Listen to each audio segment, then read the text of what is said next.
Hello again, everyone. Welcome to the Quantum Bridge. Today we have Emmett returning. It's great to see him back. Welcome to the show again, Emmett. Greetings. Casper, I'm going to pass over to you.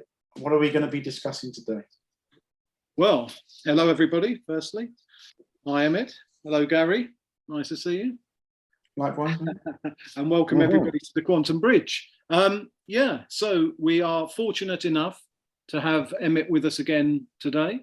And specifically, we actually have a quick area that we wanted to jump on together and hopefully get this video out fairly swiftly, in that Emmett has been involved. Anybody who will know of Emmett at all from our previous work with him will understand that he is, of course, multifaceted, but one of those facets is art.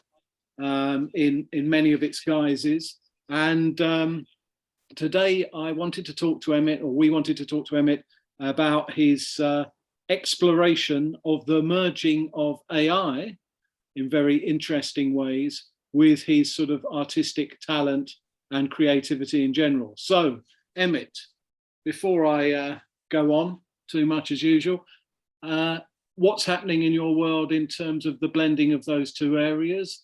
And also, I suppose, firstly, what was the genesis for you to even think about marrying those two disciplines?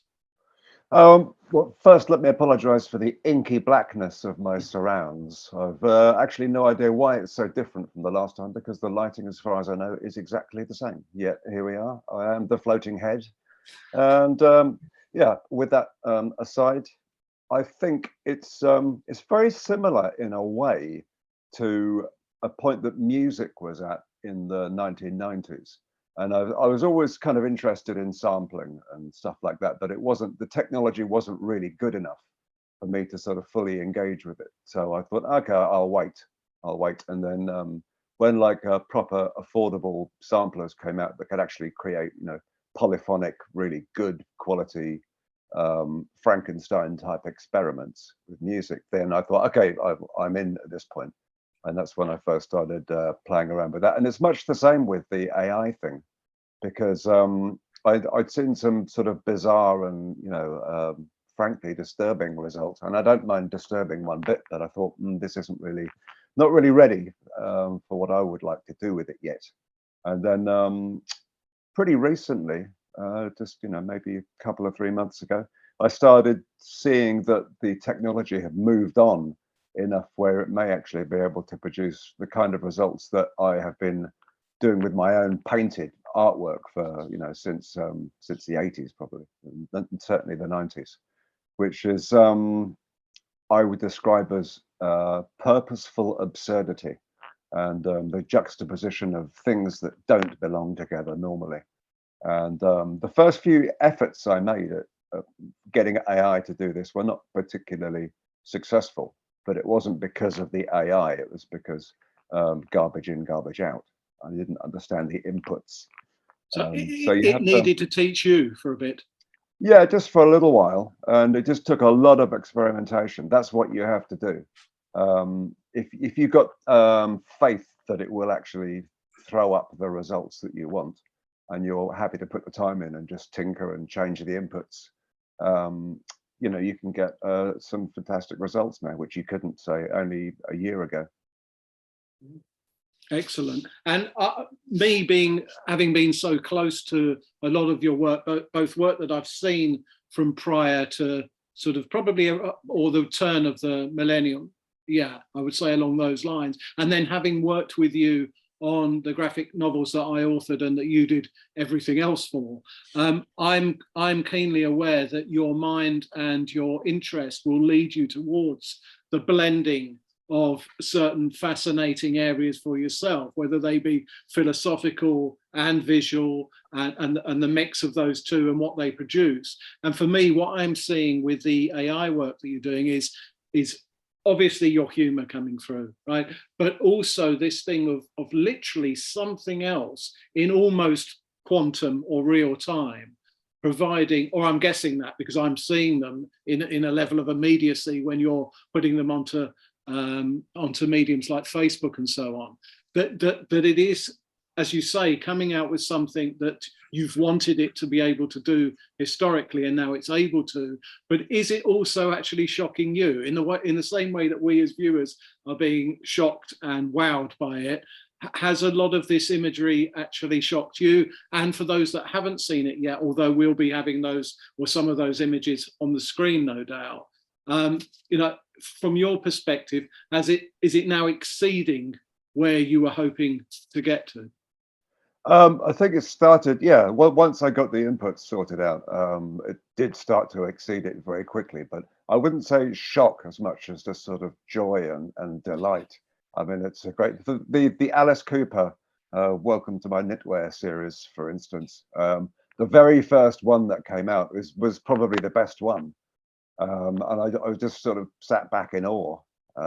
Just obviously got the inputs, and then you get a bunch of crap for the next few goes, and I think sometimes it's taken between 50 and 100 goes for the AI to produce a usable batch, and I have very, very strict criteria for whether it's worth putting out into the world or not. And there are loads of them which are like, that's fantastic, that part's fantastic as well, but it's just not quite, Yeah. So somebody's lips are halfway up their face, and it's just not quite. Occasionally it provides good comedic value as well, and also violence, unexpected violence. It just inserts things in the Bob Dylan series, painted by Norman Rockwell. There's 3 of them with Dylan in the center, and the guy to his left, he appears to just have a fork in his eye. As if Bob had this, like, there was a huge story, it's a huge backstory there. Yeah, that's right. He's dealing with the fork in his eye by drinking a glass of sarsaparilla quite calmly. And Bob So is in that way, staring at his cod. even though you've got that AI element, do you think we would still see Emmett in there, as opposed to if I was trying to create these images, or Casper? It's a blend of things. I don't know if I'm the person to answer that, but I would say, because I refuse to, as they say, you have to kill your darlings. You can see something which is like so close and you really like it, but no, it's not good enough. And I suppose the Emmettness comes down to my refusal to accept something which doesn't hit all the buttons, if that's an answer to your question. Yeah, I like that answer, and Gary may have some thoughts on that, but for me, it's always the perspicacity or the discernment or those other aspects that you can bring back. So what you're doing is you're subverting this genre or this area or this AI on some level with humor and ridiculousness, but then you bring in that sort of laser-like focus around, I am actually seeking something, and everything that this thing has spewed out here is not going to make the cut. And I think that is an interesting way, actually, of looking at a new aspect of us, we as humans, our creativity, because in one area, our creativity is being taken away. But in that level of, we've now got a myriad of things to choose from, and the honing down to something that does match your original vision, or is better than or different to, but feels right. That seems to be quite a nice aspect of this. I actually enjoy the fact that it feels kind of participatory, when you're working with AI, because you only have a certain amount of control over it, and that's actually a nice thing.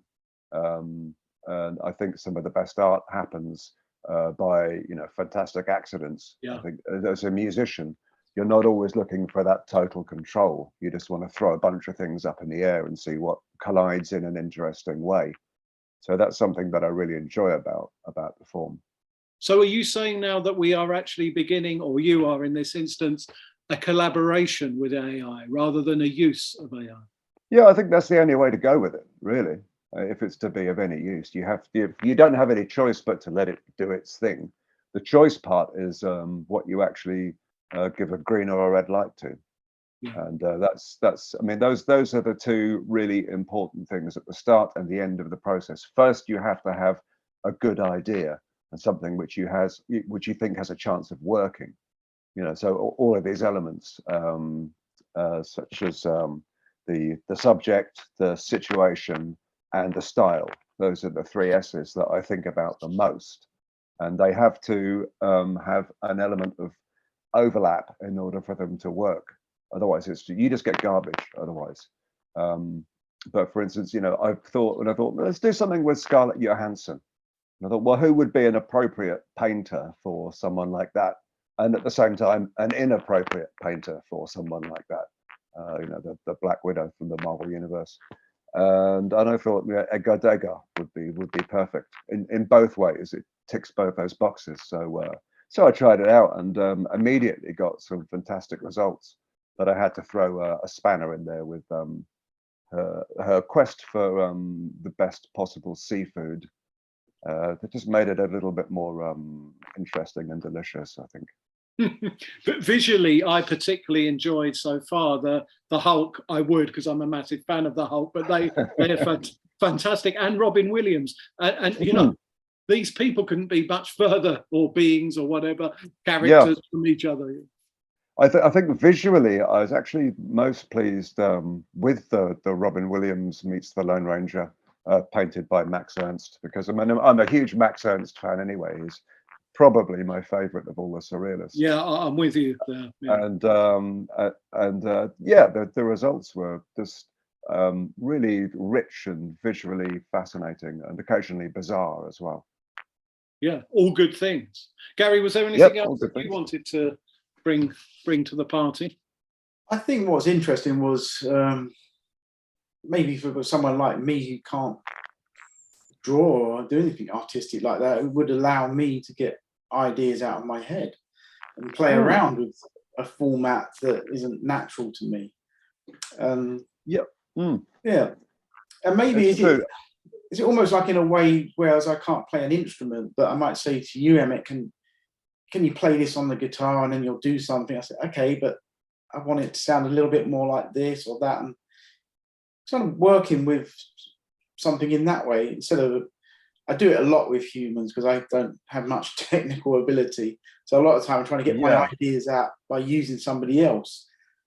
And in this way, it would be working with the AI instead, I guess. Yeah, but except you can't really have a conversation as such with the AI, which is a blessing and a curse. Yes, sometimes can be good. Yeah, absolutely. Gary would be more keen to not have conversations with people, Emmett.